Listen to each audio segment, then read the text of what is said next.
Assalamualaikum warahmatullahi wabarakatuh. Kami di sini akan menjelaskan tentang Al-Hadis dan As-Sunnah.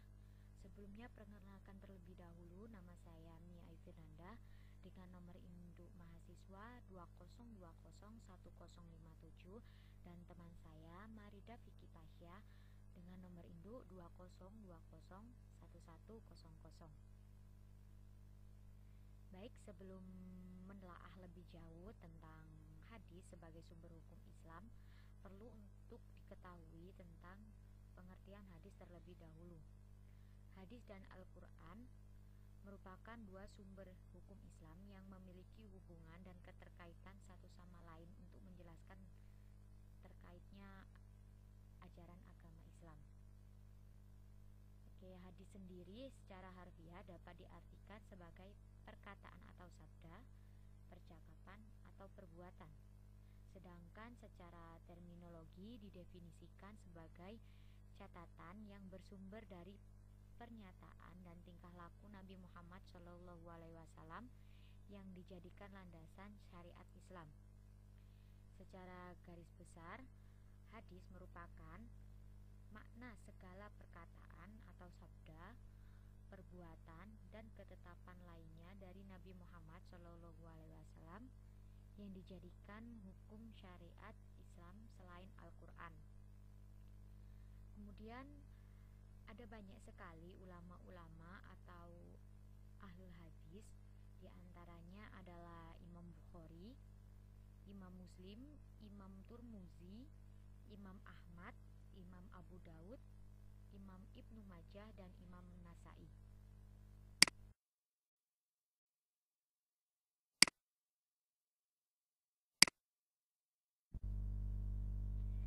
Selanjutnya yakni pengertian as-sunnah. As-sunnah adalah segala perilaku atau kebiasaan yang dilakukan oleh Nabi Muhammad SAW yang berhubungan dengan hukum syara dan diikuti oleh sahabat Rasulullah. Jadi hadis itu lebih kepada dokumennya atau sesuatu yang tertulis, sedangkan as-sunnah lebih kepada perilaku atau kebiasaannya gitu.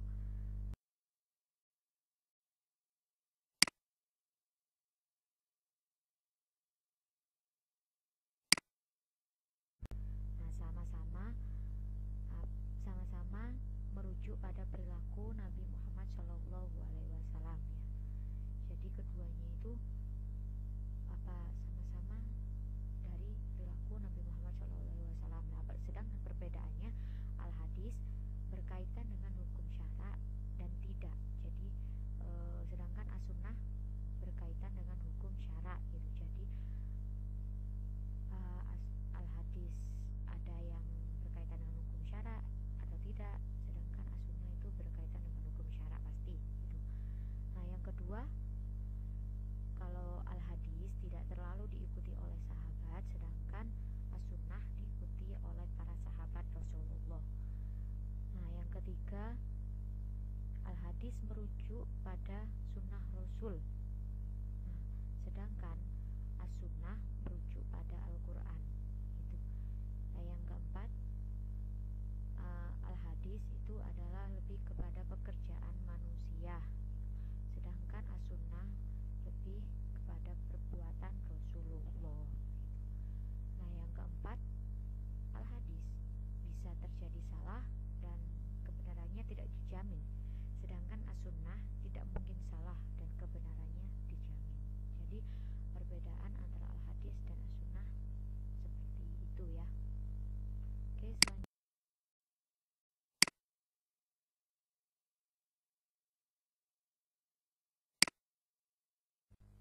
tertentu gitu yang sesuai apa yang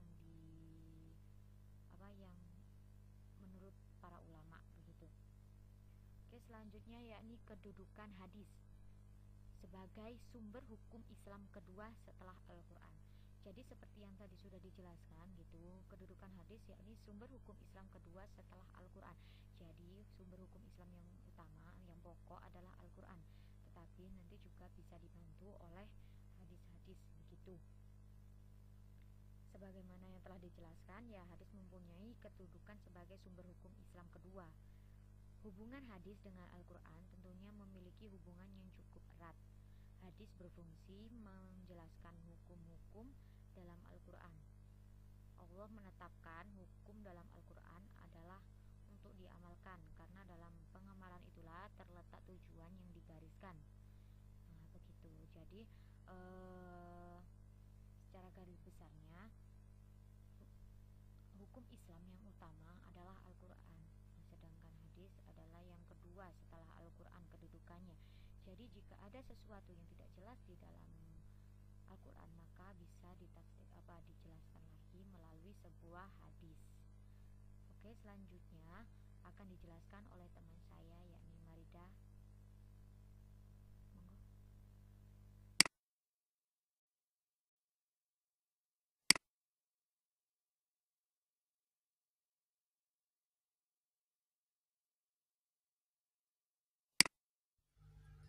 Assalamualaikum warahmatullahi wabarakatuh. Saya Marida Vicky Pasa. Di sini saya akan melanjutkan presentasi dari Saudari Mia. Untuk yang pertama, saya akan mempresentasikan tentang struktur hadis. Untuk yang pertama, dari struktur hadis sendiri ada 3, sanad, matan, dan rawi. Untuk sanad sendiri adalah sandaran atau sesuatu yang dijadikan sebagai sandaran. Dikatakan demikian karena suatu hadis bersandar kepadanya. Jadi yang perlu dicermati dalam memahami hadis terkait dengan sanadnya adalah keutuhan sanadnya, jumlahnya, perawi akhirnya. Untuk yang kedua adalah matan. Matan adalah isi pokok dari sebuah hadis, baik itu berupa perkataan Nabi atau perkataan seorang sahabat tentang Nabi. Yang ketiga adalah rawi. Rawi adalah orang-orang yang menyampaikan suatu hadis. Di sini rawi sendiri ada sifat-sifat idealnya. Untuk sifat-sifatnya sendiri adalah yang pertama, bukan pendusta atau tidak dituduh sebagai pendusta, tidak banyak salahnya, teliti, tidak fasik, tidak dikenal sebagai orang ragu-ragu atau peragu, bukan ahli bid'ah, kuat ingatannya atau hafalannya, tidak sering bertentangan dengan rawi-rawi yang kuat, sekurangnya dikenal oleh dua orang ahli hadis pada zamannya. Di sini saya akan menerangkan tentang macam-macam dari hadis. Untuk hadis sendiri di sini diklasifikasikan menjadi 4. Untuk yang pertama, berdasarkan ujung sanad. Berdasarkan ujung sanad ini dibagi menjadi 3 golongan. Untuk yang pertama adalah hadis marfu atau terangkat, adalah hadis yang sanadnya berujung langsung pada Nabi Muhammad. Yang kedua adalah hadis mauquf atau terhenti, adalah hadis yang sanadnya terhenti pada para sahabat Nabi tanpa ada tanda-tanda baik secara perkataan maupun perbuatan yang menunjukkan derajat marfu. Untuk yang tiga adalah hadis maqtu, adalah hadis yang sanadnya berujung pada para tabi'in. Untuk klasifikasi yang kedua adalah berdasarkan keutuhan rantai atau lapisan sanad. Dari klasifikasi ini hadisnya dibagi menjadi 6. Untuk yang pertama adalah hadis musnad. Hadis musnad ini hadis yang tergolong sebuah hadis yang tergolong musnad apabila urutan sanad yang dimiliki hadis tersebut tidak terpotong pada bagian tertentu. Urut-urutan penutur memungkinkan terjadinya penyampaian hadis berdasarkan waktu dan kondisi, yakni rawi-rawinya itu memang diyakini telah saling bertemu dan menyampaikan hadis. Hadis ini juga dinamakan muttasilul sanad atau mausul. Untuk yang kedua adalah hadis mursal. Hadis mursal sendiri bila penutur satu tidak dijumpai atau dengan kata lain seorang tabi'in tersebut menisbatkan langsung pada Rasulullah, mengatakan Rasulullah berkata, dan seterusnya ya, tanpa ia menjelaskan adanya sahabat dan menuturkan kepadanya, seperti itu. Untuk yang ketiga adalah muntaqi. Muntaqi sendiri bila sanad putus pada salah satu penutur atau pada dua penutur yang tidak berurutan selain sahabi, itu disebut sebagai hadis muntaqi. Dan hadis mu'dalal yaitu bila sanad terputus pada dua generasi penutur berturut-turut. Untuk yang selanjutnya adalah hadis mu'allaq, yakni bila sanad terputus pada penutur 5 hingga penutur 1 alias tidak ada sanadnya, seperti itu. Untuk yang selanjutnya adalah hadis mudallas.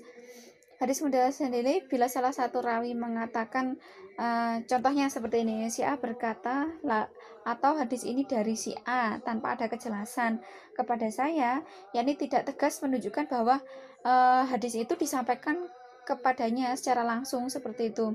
Bisa jadi antara rawi tersebut dengan si A atau rawi lain tidak terkenal yang tidak disebutkan dalam sanad. Hadis ini disebut juga hadis yang disembunyikan cacatnya karena diriwayatkan melalui sanad yang memberikan kesan seolah-olah tidak ada cacatnya, padahal sebenarnya ada, atau hadis yang ditutup-tutupi kelemahan sanadnya, seperti itu.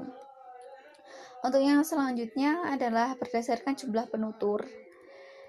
Dari jumlah penutur ini digolongkan menjadi dua. Untuk yang pertama adalah hadis mutawatir.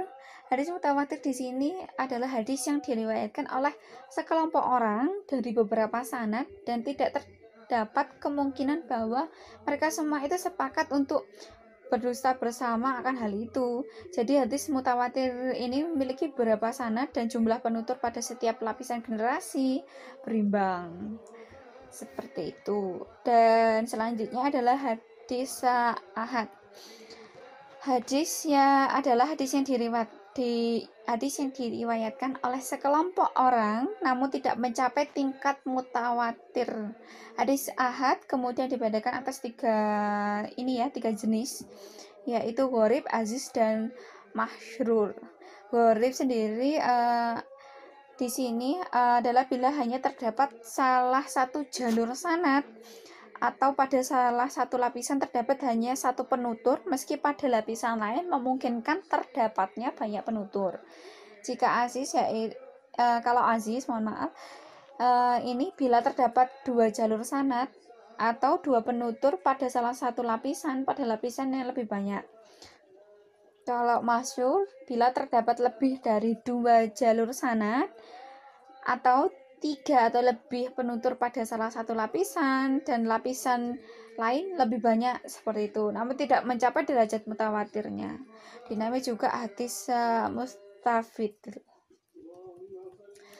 Selanjutnya berdasarkan tingkat keaslian hadis.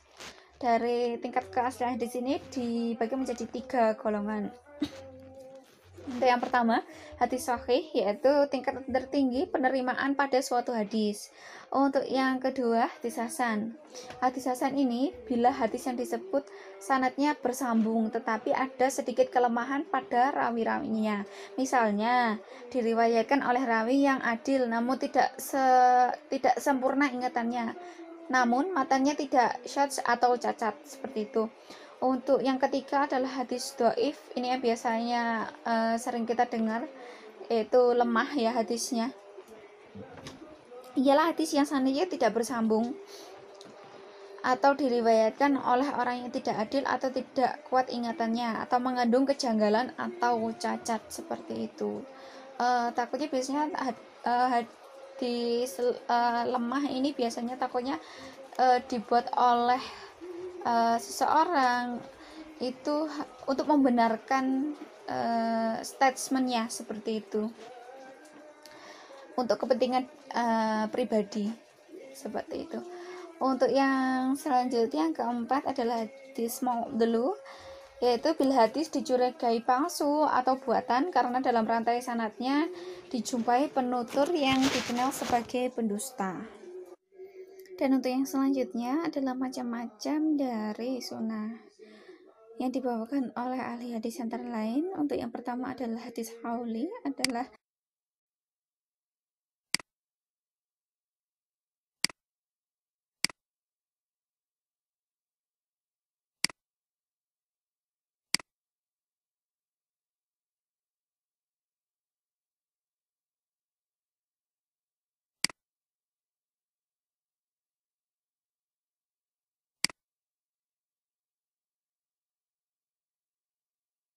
jam dari sunnah yang dibawakan oleh ahli hadis antara lain. Untuk yang pertama adalah hadis hauli, adalah sunnah dalam bentuk ucapan, ialah segala ucapan Nabi Shallallahu Alaihi Wasallam yang ada hubungannya dengan tasyri.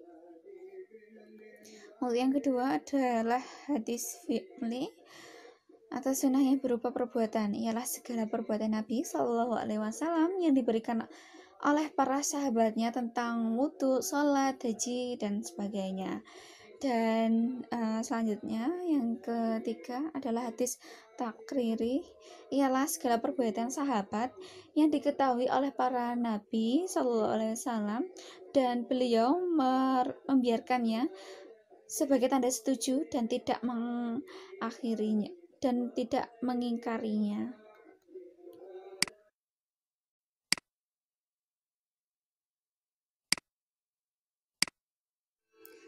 Berikut presentasi dari kami berdua. Terima kasih, semoga bermanfaat. Wassalamualaikum warahmatullahi wabarakatuh.